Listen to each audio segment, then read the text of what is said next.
दोस्तों, तुर्की फौज से इजराइल इतना खौफ में है कि गाजा में उनके सैनिकों की जमीनी तैनाती को लेकर एक बार फिर विरोध किया है। बताएंगे उन्होंने क्या कहा। इनके अलावा एक बड़ी खबर यमन से आ रही है, जहां हौथी के नए आर्मी चीफ ने इजराइल के खिलाफ बड़ा ऐलान किया है। अगर फिर से गाजा में कत्लेआम मचाया तो फिर से मैदान में उतरेंगे हौथी फौज। इनके अलावा आपको बताएंगे, नींद में डूबा डॉन, व्हाइट हाउस में कार्यक्रम के दौरान झपकी लेते नजर आए ट्रंप, इंटरनेट पर वायरल। और साथ में आपको बताएंगे, G20 में शामिल होने से अमेरिका ने किया बहिष्कार, तो दक्षिण अफ्रीका ने कहा हम तुम्हारे बिना भी कर लेंगे सम्मेलन। फिर ट्रंप सरकार पर बोला जोरदार हमला। तो बिना समय गवाए बात करते हैं इंटरेस्टिंग खबरों की। दोस्तों, इजराइल ने रविवार को साफ साफ कहा है कि गाजा पट्टी में किसी भी तुर्की सैनिक को तैनात नहीं किया जाएगा। यह बयान उस बहुराष्ट्रीय फोर्स से जुड़ा है जो अमेरिकी राष्ट्रपति डोनाल्ड ट्रंप की शांति योजना के तहत इजरायली सेना की जगह लेने वाली है। यह योजना गाजा में चल रही 2 साल से जारी जंग को खत्म करने के लिए बनाई गई थी। इजरायल सरकार के प्रवक्ता शोस बेड्रोसियन ने पत्रकारों से कहा जमीन पर कोई तुर्की सैनिक नहीं होगा। दरअसल ट्रंप की इस योजना के मुताबिक गाजा में एक टेम्परेरी इंटरनेशनल फोर्स बनाया जाना है जो धीरे धीरे वहां सुरक्षा और प्रशासनिक जिम्मेदारियां संभालेगा जब इजरायली सेना पीछे हट जाएगी। लेकिन अब तक ये अंतर्राष्ट्रीय फोर्स बनी ही नहीं है। कई देश मांग कर रहे हैं कि इसे शुरू करने से पहले संयुक्त राष्ट्र सुरक्षा परिषद यानी यूएन सिक्योरिटी काउंसिल से औपचारिक मंजूरी दी जाए। हालांकि इजरायल का यह ताजा बयान अमेरिका के तुर्की में राजदूत टॉम बैरक के बात से उलट है। बैरक ने इस महीने की शुरुआत में बहरीन की राजधानी मनामा में एक सुरक्षा सम्मेलन के दौरान कहा था कि तुर्की गाजा में अंतर्राष्ट्रीय मिशन का हिस्सा बनेगा। जब उनसे पूछा गया कि क्या इजरायल को तुर्की की मौजूदगी पर आपत्ति है। इसके अलावा अमेरिका के उपराष्ट्रपति जेडी वेंस ने भी पिछले महीने कहा था कि तुर्की युद्ध के बाद की स्थिति में रचनात्मक भूमिका निभा सकता है। लेकिन उन्होंने यह भी जोड़ा कि वाशिंगटन इजरायल पर किसी भी विदेशी सैनिक को उसकी जमीन पर तैनात करने के लिए जबरदस्ती नहीं करेगा। फिलहाल अमेरिका और उसके सहयोगियों के बीच बातचीत चल रही है ताकि इस अंतर्राष्ट्रीय फोर्स की कानूनी और राजनीतिक रूपरेखा तय की जा सके।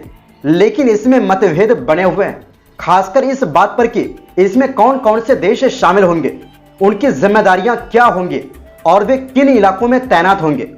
इजरायल की ओर से सबसे बड़ा ऐतराज यही है कि तुर्की को किसी भी रूप में सीधे गाजा के अंदर भूमिका नहीं दी जानी चाहिए, यानी इजरायल को तुर्की की सेना से खौफ है। वहीं दूसरी ओर दोस्तों, यमन की सेना के चीफ ऑफ स्टाफ ने चेतावनी दी है अगर इजरायल फिर से गाजा में युद्ध शुरू करता है तो यमन की सेनाएं फिर से मैदान में लौट आएंगे और सैन्य कार्रवाई फिर से शुरू कर देंगे। दोस्तों, प्रेस टीवी की इस रिपोर्ट को देखिए। इस रिपोर्ट के मुताबिक ब्रिगेडियर जनरल यूसुफ हसन अल मदानी ने यह संदेश रविवार को हमास की सैन्य शाखा अल कस्साम ब्रिगेड के लड़ाकों के नाम जारी किया। दोस्तों, यह हौथी के नए आर्मी चीफ है क्योंकि इससे पहले जो थे वो इजरायली हमले में अपनी जान गंवा चुके हैं। लेकिन फिर भी नए हौथी आर्मी चीफ का हौसला भी काफी बुलंद है, जिससे इजरायल भी परेशान है। खैर, उन्होंने साफ शब्दों में कहा अगर दुश्मन गाजा में युद्ध फिर से शुरू करता है तो हम फिर से युद्ध के मैदान में उतरकर सैन्य ऑपरेशन करेंगे, यानी इजरायल के खिलाफ जंग में उतरकर उनके खिलाफ हमला करेंगे। उन्होंने साफ कहा कि हम अपना वादा निभाएंगे और किसी भी कीमत पर आपके साथ खड़े रहेंगे। यह बयान पहले से किए गए हौथी नेता अब्दुल मलिक अल हौथी के तेवर से भी मेल खाता है, जिन्होंने कहा था कि यमन की प्रतिरोधी ताकतें अपने आप को अगले चरण की टक्कर के लिए तैयार कर रही। अल हौथी ने टीवी भाषण में कहा कि यमन पिछले दौर के बाद और भी मजबूत होकर उभरा है और अब नए दौर की मुमकिन टक्कर के करीब है। उन्होंने जोर दिया कि दुश्मन और उसके साथियों के खिलाफ तैयारी जारी रखनी होगी।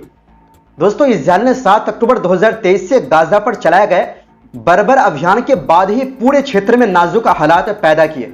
उस युद्ध के दौरान यमन की सेनाओं ने कई बार गाजा के समर्थन में सैन्य कार्रवाइयां की। वो इजरायल के कई ठिकानों को निशाना बनाती रही। साथ ही इजरायली जहाजों और उन रास्तों पर भी हमले किए जो इजरायल की समुद्री रसद के लिए इस्तेमाल होते हैं।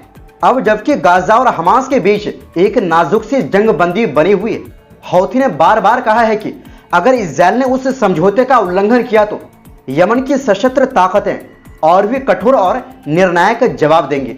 वहीं दूसरी ओर दोस्तों, अमेरिका के राष्ट्रपति डोनाल्ड ट्रंप व्हाइट हाउस में एक कार्यक्रम के दौरान झपकी लेते नजर आए हैं। अमेरिकी मीडिया समेत सोशल मीडिया पर भी इसकी तस्वीरें तेजी से वायरल हो रही है। इसमें राष्ट्रपति ट्रंप दूसरों के भाषण के दौरान कुर्सी पर बैठे आराम से झपकी लेते हुए नजर आ रहे हैं। CNN की रिपोर्ट के मुताबिक गुरुवार को जिस वक्त वजन घटाने वाली दवाओं की कीमतों में कटौती की घोषणा की जा रही थी, उसी वक्त राष्ट्रपति ट्रंप आंखें बंद किए हुए नजर आए थे। इस दौरान उनकी आंखें कभी खुलती कभी बंद होती नजर आई थी। वो आंखों के खोलने में संघर्ष करते हुए नजर आ रहे थे। जरूरत से ज्यादा परेशानी होते देख राष्ट्रपति ने अपनी आंखें रगड़ भी ली। डोनाल्ड ट्रंप की इन तस्वीरों के वायरल होते ही कैलिफोर्निया के गवर्नर गेविन के कार्यालय ने भी मजे ले लिए। उनके प्रेस कार्यालय ने ट्रंप की तस्वीरों को पोस्ट करके लिखा कि नींद में डूबा हुआ डॉन वापस आ गया है। मीडिया कवरेज और बढ़ती बहस के बीच जब व्हाइट हाउस से इस बारे में सवाल किया गया तो प्रवक्ता टेलर रोजर्स ने इसका जवाब दिया। उन्होंने कहा, इस कार्यक्रम के दौरान राष्ट्रपति सो नहीं रहे थे, बल्कि उन्होंने तो इस घोषणा के दौरान अपना भाषण भी दिया और मीडिया के सवालों के जवाब भी दिए। यह फैसला अमेरिकियों के लिए दवाओं की कीमत में कमी करेगा। इससे डायबिटीज, हार्ट डिसीज और मोटापे जैसी समस्याओं से जूझ रहे अमेरिकियों को मदद मिलेगी।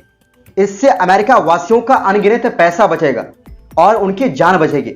हालांकि राष्ट्रपति के विरोधी इस पर बात करने के बजाय फालतू बातें कर रहे हैं। मतलब ये व्हाइट हाउस की तरफ से सफाई है। लेकिन झपकी लेते हुए ट्रंप का फुटेज इस वक्त हर जगह छाया हुआ है। वहीं दूसरी ओर दोस्तों, दक्षिण अफ्रीका और सत्तारूढ़ पार्टी ANC कांग्रेस ने अमेरिकी राष्ट्रपति डोनाल्ड ट्रंप के जोहान्सबर्ग में होने वाले G20 शिखर सम्मेलन के बहिष्कार के फैसले पर कड़ी प्रतिक्रिया दी। ANC के महासचिव फिकेले मबालुला ने ट्रंप और अमेरिकी विदेश मंत्री मार्को रूबियो दोनों को आड़े हाथों लेते हुए उनके बयानों को झूठा और भ्रामक बताया। ट्रंप ने समिट के बहिष्कार की वजह दक्षिण अफ्रीका में श्वेत यानी गोरे अफ्रीकी किसानों के कथित उत्पीड़न को बताया है, जबकि इस आरोप का दक्षिण अफ्रीकी सरकार और व्हाइट कम्युनिटी के नेताओं द्वारा बार बार खंडन किया गया है।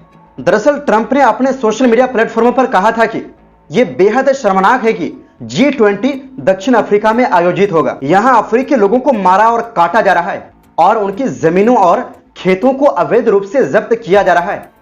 जब तक मानवाधिकारों का हनन जारी रहेगा, कोई भी अमेरिकी सरकारी अधिकारी इसमें शामिल नहीं होगा। रूबियो ने ट्रंप के फैसले का समर्थन करते हुए कहा कि दक्षिण अफ्रीका में नस्लीय भेदभाव और हिंसा जारी है, इसलिए ट्रंप का फैसला सही है। वहीं मबालुला ने इसे पूरी तरह सफेद झूठ बताया और कहा, हमारे देश में कोई नस्लीय भेदभाव नहीं है। हमारे कानून तो रंग भेद के समय के अन्याय को खत्म करने की दिशा में काम कर रहे हैं। हम साम्राज्यवादी छल कपट को बर्दाश्त नहीं करते। उन्होंने यह भी कहा कि अमेरिका के बिना भी समिट होगा। हम एक लोकतांत्रिक देश है और महाशक्तियों के दबाव में नहीं झुकेंगे। दक्षिण अफ्रीका के अंतर्राष्ट्रीय संबंध और सहयोग मंत्री रोनाल्ड लामोला ने कहा कि अमेरिका के दावे निराधार और राजनीति से प्रेरित है। उन्होंने कहा कि श्वेत नरसंहार या उत्पीड़न के दावे काल्पनिक है, यानी झूठा है और राजनीतिक लाभ के लिए उनका इस्तेमाल किया जाता है। उन्होंने पुलिस के आंकड़ों का हवाला देते हुए कहा कि खेतों पर होने वाले अपराध से काले और सफेद दोनों दक्षिण अफ्रीकी प्रभावित होते हैं। उन्होंने आंकड़े देते हुए बताया कि अप्रैल 2020 से मार्च 2024 के बीच खेतों पर हुई घटनाओं में 225 लोगों की मौत हुई, जिनमें 101 काले मजदूर और 53 सफेद किसान थे। यानी अपराध नस्ल पर आधारित नहीं है। तो दोस्तों, फिलहाल के लिए इस रिपोर्ट में बस इतना ही। फिर मिलते हैं एक नई रिपोर्ट्स के साथ। बहुत बहुत शुक्रिया।